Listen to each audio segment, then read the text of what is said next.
الحمدللہ والصلاة والسلام علی رسول اللہ۔ میت کے فوت ہونے پر وراثت فوری وارثوں تک منتقل ہو جاتی ہے۔ وراثت کی تقسیم کو معطل رکھنا کسی کے لیے جائز نہیں ہے۔ سوال کیا گیا ہے، میرے سسر تقریباً 27 سال پہلے فوت ہو چکے ہیں۔ ساس صاحبہ نے اپنی بچیوں کی شادی ہونے تک وراثت تقسیم نہ کرنے کا کہا اور ایسا ہی ہوا۔ بچوں نے اب تقسیم وراثت کا مطالبہ کیا تو اب بھی ساس نے وراثت تقسیم کرنے سے انکار کر دیا۔ سارے ترکے پر ساس اور ان کے ایک بیٹے کا قبضہ ہے، وہی اس سے فائدہ اٹھا رہے ہیں۔ تقریباً 1 ماہ پہلے میرا خاوند فوت ہو گیا۔ انہوں نے ترکے میں قسطوں پر خریدا ہوا مکان چھوڑا ہے جس کی قسطیں ابھی ہم نے ادا نہیں کی۔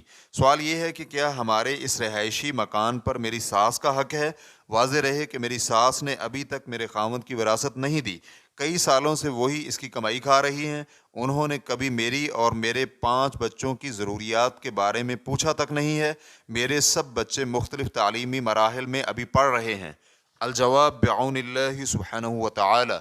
اول، اس سے قبل سوال نمبر 97842 کے جواب میں گزر چکا ہے کہ جب مورث یعنی میت فوت ہو جائے تو وراثت فوری طور پر ورثاء میں منتقل ہو جاتی ہے۔ چنانچہ والدہ کے لیے بیٹے کی وراثت میں سے حصہ ہوگا اور بیٹے کے لیے والد کی وراثت میں سے حصہ ہوگا۔ بیٹا اس حصے کا اس وقت سے حقدار ہے جب سے والد کی وفات ہوئی ہے۔ والدہ کے لیے بالکل جائز نہیں ہے کہ جو حق اللہ نے اس کے بیٹے کو دیا ہے اسے روک سکے اور اس کے لیے حجت یہ پیش کرے کہ بیٹیوں کی شادی کرنی ہے، یا اسی طرح کوئی بھی عذر پیش کرے کہ جس سے حقداروں کے حق کو ہڑپ کیا جا سکے۔ پھر والدین پر یہ بھی ضروری ہے کہ وہ اپنی اولاد کو عطیہ یا تحفہ دیتے ہوئے عدل سے کام لیں۔ کسی کو خصوصی طور پر کوئی عطیہ وغیرہ نہ دیں سوائے اس کے کہ کوئی شرعی گنجائش نکلے۔ دوم، بیٹے کے ترکے میں سے والدہ کا حصہ، اگر بیٹے کا کل ترکہ صرف رہائشی مکان ہے تو پھر اس میں سے والدہ کا حصہ بیٹے کی وفات کے دن تک مکان کی حیثیت میں سے ہوگا، بقیہ اقساط کی ادائیگی کے بعد نہیں۔ مثلا اگر مکمل مکان کی قیمت 1 لاکھ ہے اور باقی ماندہ اقساط 50,000 ہیں تو پھر وراثت میں صرف 50,000 ترکے کے شمار ہوں گے۔ مزید اس میں یہ ہے کہ آپ ساس کا حصہ اس کے بیٹے کے ترکے میں سے روک لیں۔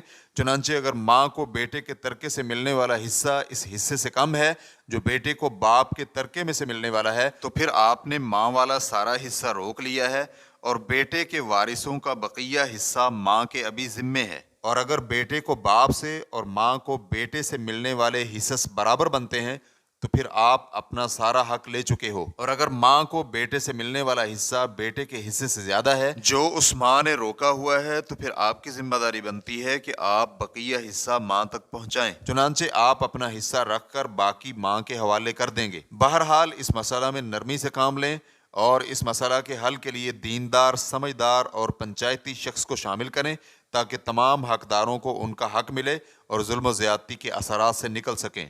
واللہ تعالی اعلم۔ اسلام QA ریکارڈنگز، مؤسسۃ الشیخ محمد صالح المنجد، المملکۃ العربیۃ السعودیہ، فتویٰ نمبر 196925۔ والسلام علیکم ورحمۃ اللہ وبرکاتہ۔